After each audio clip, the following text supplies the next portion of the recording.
bagong statement patungkol sa pagpa-file ng kaso sa kanyang pinsan di umano. Oo, tingnan mo kung gaano ka-inconsistent itong ulol na to. Tingnan nyo kung gaano ka-inconsistent tong gagong to. Last week, sinasabi niya nung kanyang press conference before lumabas si Zaldico. Hindi ba that was just last week? Bago mag-rally ang INC, nag-press con tong ulol na to. Anong sabi niya sa press con niya? Sabi niya sa press con niya, malabo. Malabo daw si Zaldico. Ay, hindi pala. Si Zaldico daw, tinawanan lang niya. Si Romualdez, malabo daw na madamay dito. Malabo Malabo. Pero ngayon, tingnan mo, 1 week after or less than a week after, iba na naman yung sinasabi niya. Alam nyo, ganyan pag addict. Hindi ko sinasabing addict siya pero sabi nung kapatid niya kasi, addict daw yan.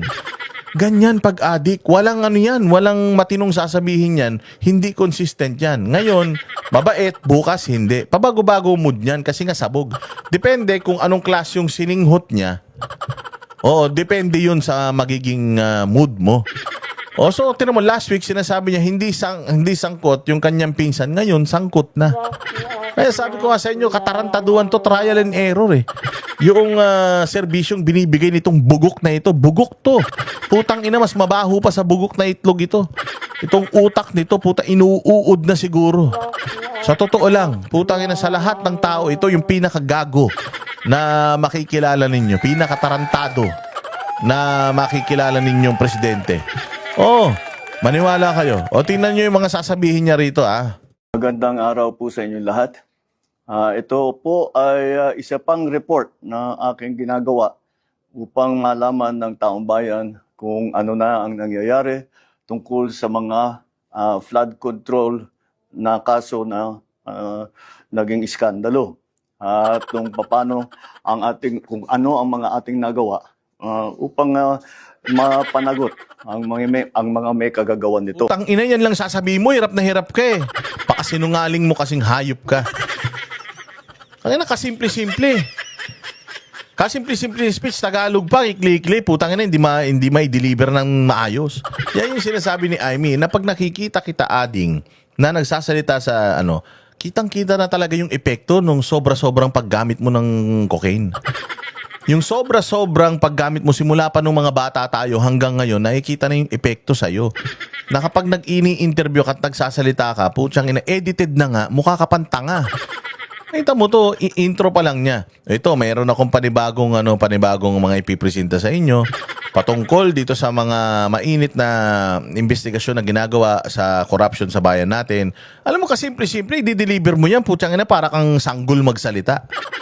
Maintindihan kung sabog ka ba, lasing o natatai. Ang inang tao na to nakakapikon. Isa pang report na aking ginagawa upang malaman ng taong bayan kung ano na ang nangyayari tungkol sa mga flood control na kaso na naging iskandalo. Kaso na naging tang inan to parang baliw. Ganun pa ng ganun. Buta galaw ng galaw parang tang inan to lumulutang yung mga sinasabi natin na na signs na wala sa katinuan to. Na hindi ito capable mag-lead ng isang bansa dahil kita nyo tangina niya lang kasimple-simple ng i-deliver parang loko-loko. Yan yung inaasahan nyo magdadrive ng bayan natin. Yan yung inaasahan ninyo na may ikipag-usap sa mga leader sa ibang bansa. Putsang ina, sukol na sukol yan. Tayo nga hindi siya umuubra sa atin doon pa kaya sa ibang bansa. Dito nga alam na yung mga ganyang galawan niya Kilala na siya lalo pa kaya sa ibang bansa. Sinong world leader ang gusto maipagkaibigan sa ganitong ulul na na presidente? At kung ano ang mga ating nagawa. Kung papaano at kung ano, ang inan yan. Ilang minuto na yan, ilang segundo na yan, wala ka pang sinasabing matino. Upang mapanagot ang mga may kagagawan nito. Kaya nais kong i-report na ang ombudsman formal nang naghain ng kaso laban kina Zaldico at iba pang 17 individual batay sa mga ebidensyang iniakyat ng ICI at saka ng DPWH. Hindi po ito haka-haka, hindi po ito kwentong. Ito po ay tunay na ebidensya. Oo nga, ang tagal na nga namin gusto, gago. 100 plus years na simula nung huling sinabi mo mahiya kayo hanggang ngayon yan palang nagagawa nyo. Magsampa pa lang ng kaso, wala pa nakukulong. Putang ina, dapat nga binibitay na mga yan eh.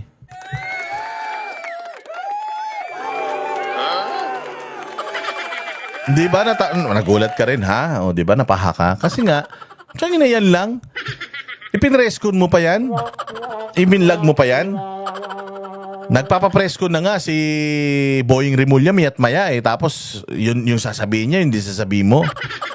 Oh, 14 ano yan, 17 na sangkot at saka isang congressman. Putsang ina, isa lang.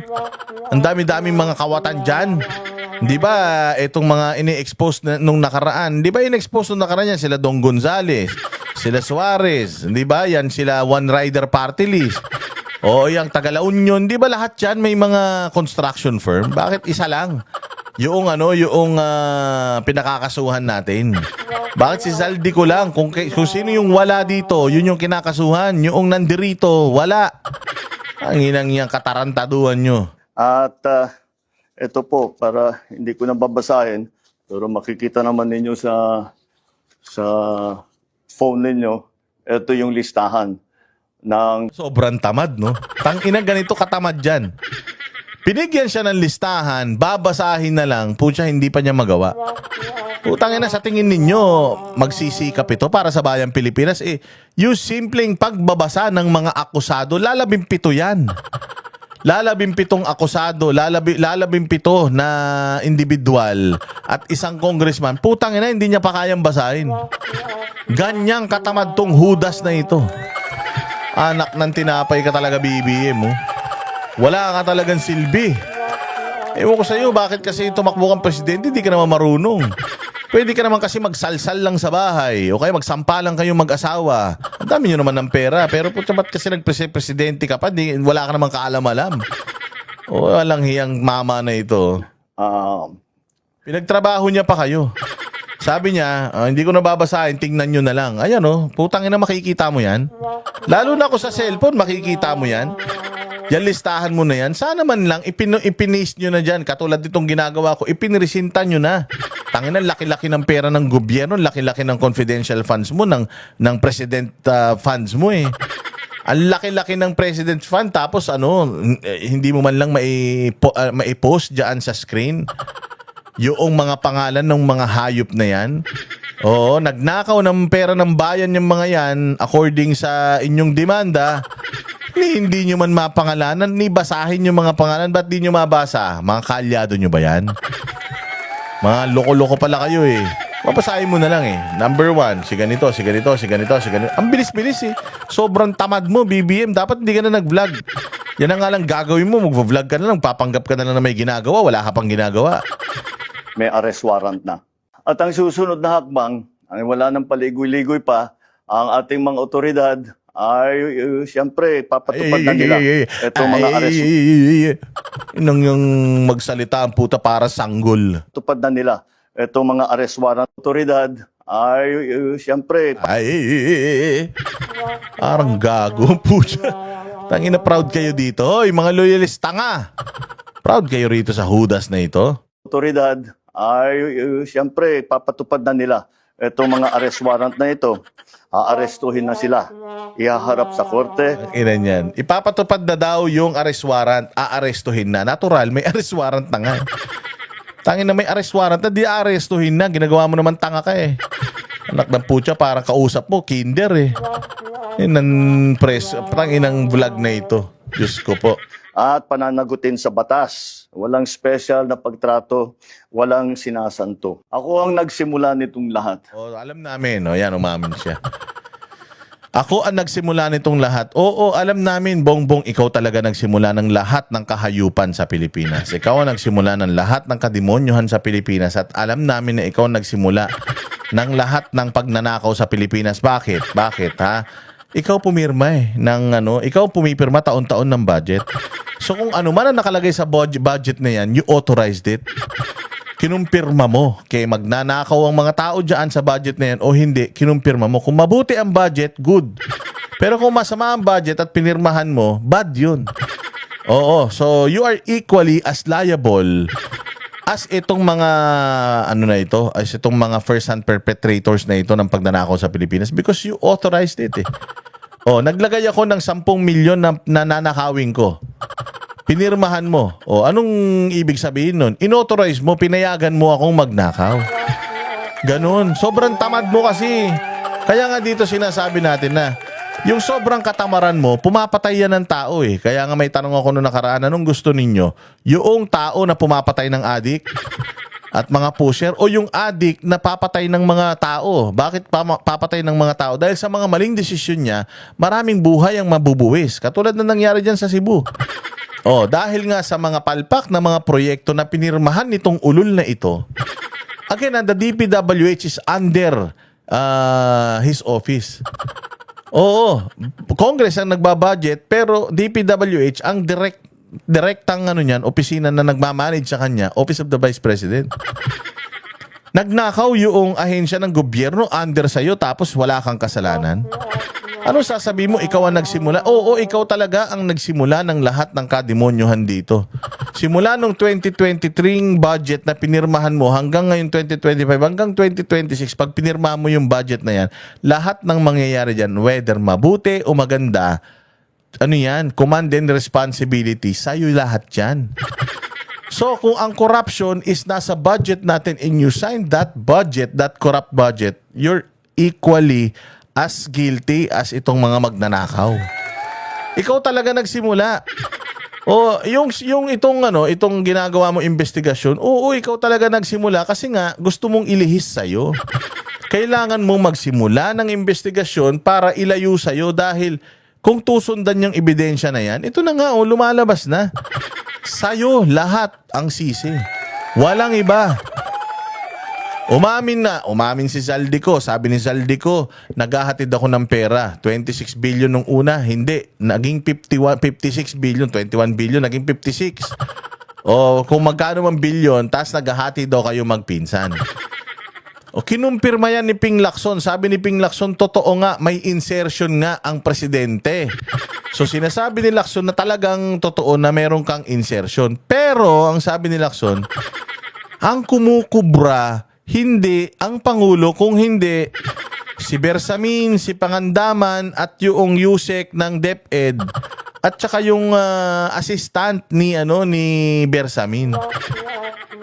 Sobrang bobo ng presidente natin na binabypass siya ng mga tao sa ilalim niya. Bakit? Kung totoo man yan, kung totoo man yung sinasabi nila na si Bersamin ang pinuno ng kawatan at si Bongbong walang kaalam-alam, kung totoo yan, bobo talaga si Bongbong.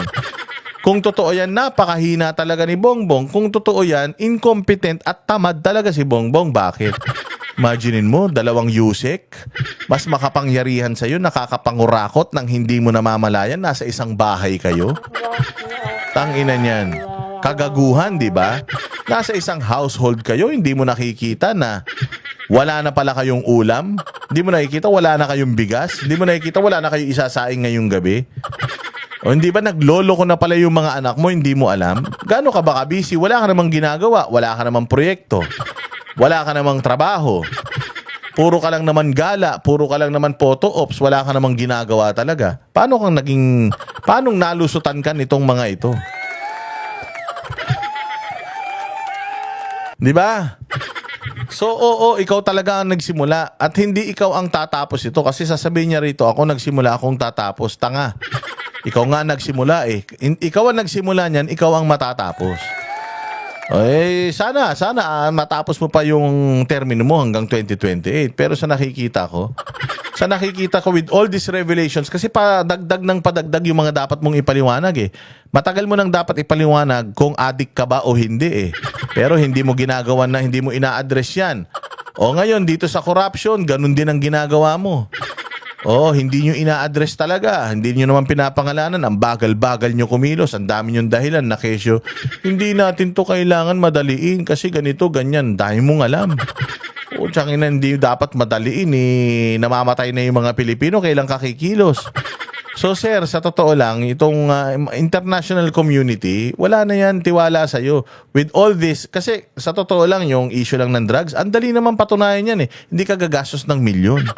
Just to prove na hindi ka addict. Pero tingnan mo, wala kayong ginagawang pamilya para patunayan na hindi kayo mga addict. It just shows na talagang may mga bisyo siguro kayo. Oh, because sabi nga nila, silence is sometimes or most of the time signs of guilt. 'Di ba? Oh.